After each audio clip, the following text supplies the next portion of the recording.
Keraguan publik terhadap penyelenggaraan pemilu 2024 yang bersih masih terus bergema.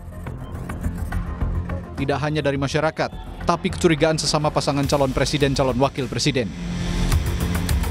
Bahkan Capres nomor urut 3 Ganjar Pranowo menyebut tim pemenangan nasional Ganjar Mahfud kini tengah mengumpulkan bukti-bukti dugaan kecurangan pemilu. Karena itu akan ada Satgas bentukan TPN Ganjar Mahfud yang khusus untuk mengurusi masalah hukum dan kecurangan dalam pemilu. Ya, timnya sedang bekerja, tapi kita serahkan pada penyelenggara pemilu.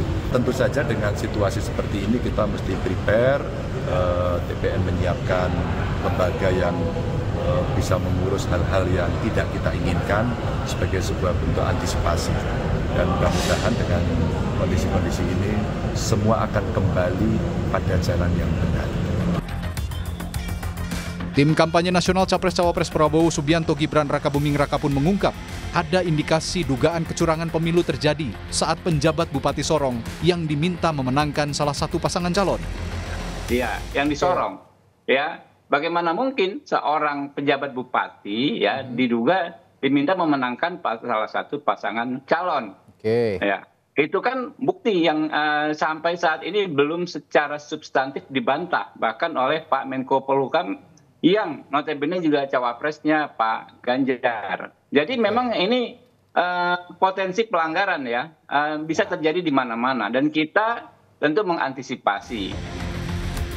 Analis politik berpesan, potensi kecurangan dalam pemilu harus segera diantisipasi, terutama soal mobilisasi kekuatan yang seringkali menggunakan instrumen kekuatan negara.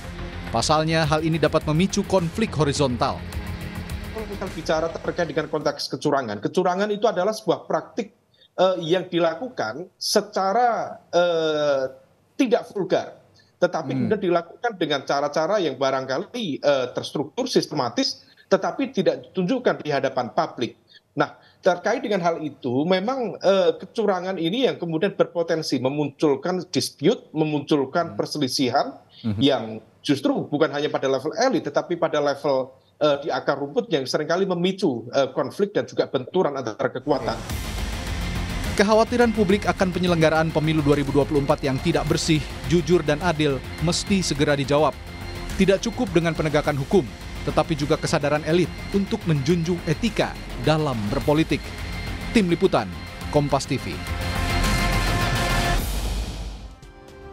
Isu soal kecurangan di pemilu ini bahkan sudah gembar-gembor disampaikan sebelum pemilu 2024 ini dimulai. Nah, kemudian apakah nanti ini akan berimplikasi kepada publik? Implikasinya sejauh mana kita akan bahas sore hari ini di program Rumah Pemilu bersama dengan dosen pemilu Fakultas Hukum Universitas Indonesia, ada Titi Anggraini. Selamat sore, Mbak Titi, apa kabar? Selamat sore, Mbak Maidok. Alhamdulillah kabar baik, sehat-sehat ya Mbak. Mbak Titi, langsung saja, ini kalau misalnya kita bahas soal tudingan kecurangan pemilu, ini juga muncul, bahkan munculnya tudingan dari sesama paslon begitu. Menurut Anda, apakah implikasinya sampai ke publik? Atau implikasinya apa sampai kepada publik? Ya, betul sekali ya. Betul, soal dugaan kecurangan 2019, tetapi agak unik di 2019 ini karena eskalasinya langsung kencang di awal ya. Kencang di awal dalam artian para pasangan calon di awal penetapan pasangan calon itu langsung menyoroti potensi atau dugaan indikasi adanya kecurangan. Kalau kita ingat 2004 selesai pemilu itu eksesnya kemana-mana begitu ya. Gugatan perselisihan hasil di 2009 bahkan ada ketidakpercayaan yang kuat terhadap validitas daftar pemilih yang ditetapkan oleh KPU. Lalu di 2014-2019 kita juga mengetahui berujung kepada perselisihan hasil di Mahkamah Konstitusi.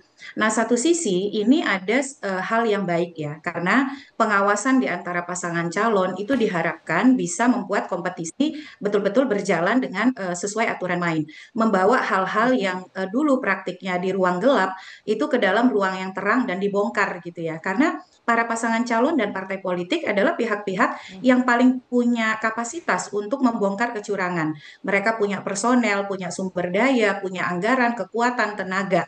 Dan itu yang kadang-kadang tidak bisa dihadirkan oleh publik.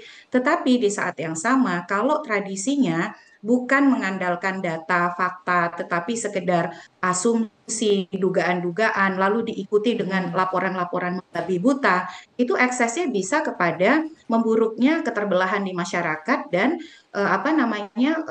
kesulitan untuk membangun kepercayaan terhadap proses pemilu. Bahkan eksesnya Mbak Maidov itu bisa sampai ke pasca pemilu. Jadi kalau misalnya tradisi yang dibangun itu yang penting lapor, data fakta bukti belakangan, yang penting misalnya ramenya dulu bahwa terjadi kecurangan, manipulasi, penyimpangan di tengah masyarakat yang betul-betul merasa ada kompetisi yang membelah, mereka kemudian akan terbangun kepercayaan bahwa oh memang pemilunya ini curang. Oleh karena itu pemimpin yang terpilih melalui proses pemilu yang curang, nanti ketika dia memimpin itu akan terus dirongrong begitu ya. Itu bahayanya. Jadi saling mengawasi, saling melaporkan itu bagus, itu memang harus selalu didorong. Sesama peserta pemilu memang harus mengawasi, tapi asal jangan yang penting jangan asal lapor, jangan asal rame, jangan asal kontroversi. Tetapi siapkan data, fakta, bukti, bongkarlah kecurangan dengan koridor yang benar, lalu sambil dikawal. Sepertinya ketegangannya ini diprediksi bisa semakin memburuk begitu ya Mbak Titi. Dan kalau kita pinjam istilah dari warga Jawa Timur, nggak bahaya tah ini konflik horizontal bisa semakin buruk gitu? Iya, makanya tadi Mbak Maidov, kalau lapor disertai data, fakta, bukti, kan kalau melapor itu harus ada 2 alat bukti yang cukup begitu. Jangan sekedar modal asumsi. Di saat yang sama, jangan mengintervensi pengawas dan penegak hukum. Mintalah mereka bekerja secara terbuka, transparan, akuntabel, sehingga semua publik bisa ikut mengawasi. Kalau prosesnya terbuka, profesional, akuntabel, berintegritas, publik jadi tahu gitu. Ketika melalui proses hukum dan ada putusan, publik bisa menerima. Jangan juga memprovokasi publik dengan asumsi dan pernyataan-pernyataan provokatif yang memanaskan suasana. Jadi ikuti proses, kemudian membangun semangat siap menang siap kalah. Kalau memang kemudian misalnya ada pengawas atau penegak hukum yang dirasa tidak netral, berpihak, ambil langkah-langkah juga untuk menindaklanjutinya. Tetapi di saat menggunakan proses hukum ya, Mbak Titi, sorry saya potong, kalau misalnya tadi kan Mbak Titi juga sempat menyinggung soal hasil pilpres nanti ya, dengan adanya tudingan soal kecurangan dalam pemilu ini, apakah juga nanti hasil pemilu bisa ada distrust dari publik terhadap hasil pemilu 2024? Kalau ekses dari pemilu sebelum-sebelumnya, Mbak, itu ada. Contohnya, sampai hari ini masih ada pemilih yang menganggap kecurangan pemilu 2019 itu dikontribusikan oleh contoh kotak suara kardus begitu ya. Padahal antara kotak suara kardus dengan hasil pemilu itu tidak terhubung gitu ya. Ada proses yang berbeda. Tapi kalau narasinya terus diprovokasi, kecurangan dikontribusikan oleh kotak suara kardus, perubahan hasil, itu di tengah masyarakat yang terbelah, hal-hal yang sifatnya asumtif itu bisa diyakini sebagai sebuah kebenaran. Ingat bahwa kita berada di tengah masyarakat yang lebih mementingkan emosi daripada data, fakta, dan juga pembuktian. Oleh karena itu tadi ya, itikat baik, teladan dari para elit, dari para pasangan calon, dari para politisi itu penting. Jadi ketika dia memproses suatu pelanggaran, melaporkan suatu pelanggaran, itu ditempatkan dalam koridor proses hukum yang benar, mengajak masyarakat mengawal, tapi bukan kemudian diikuti dengan teori konspirasi begitu ya, Mbak Titi, begitu. Nah itu yang tidak Mbak boleh. Titi, yang terakhir singkat saja Mbak Titi, lalu solusinya seperti apa, baik dari penyelenggara pemilu, dari partai politik, dari publik, harusnya seperti apa nanti untuk mencegah kecurangan ini? Saya yakin Mbak, ke depan itu akan banjir seperti musim hujan laporan pelanggaran pemilu. Sesama peserta pemilu itu akan saling lapor. Itu pasti akan jadi fenomena yang terjadi di dalam proses pemilu 2024. Oleh karena itu, satu, penyelenggara pemilu jangan berpihak. Harus mandiri, tidak boleh kemudian menunjukkan dukungan atau partisan kepada salah satu kelompok. Lalu pengawas dan penegak hukum, bekerjalah sesuai aturan main. Gunakanlah mekanisme penanganan pelanggaran secara terbuka, transparan, akuntabel, dan bersikaplah proporsional sesuai dengan prosedur aturan main. Jangan genit, jangan kemudian main mata, apalagi sampai membangun posisi yang berpihak atau ditangkap sebagai sesuatu yang partisan. Jadi berpegangan saja pada aturan main dan koridor hukum yang ada. Kalau memang publik melihat pengawas penegak hukum sudah bekerja dengan benar, maka masyarakat yang akan berada membela mereka begitu. Tapi kalau masyarakat melihat ada indikasi ketidaknetralan, itu akan memperburuk suasana. Di saat yang sama pasangan calon jangan ngomporin gitu. Kalau menggunakan langkah hukum, ya gunakan dengan baik, tidak perlu ditambah dengan provokasi-provokasi yang bisa makin membelah masyarakat kita.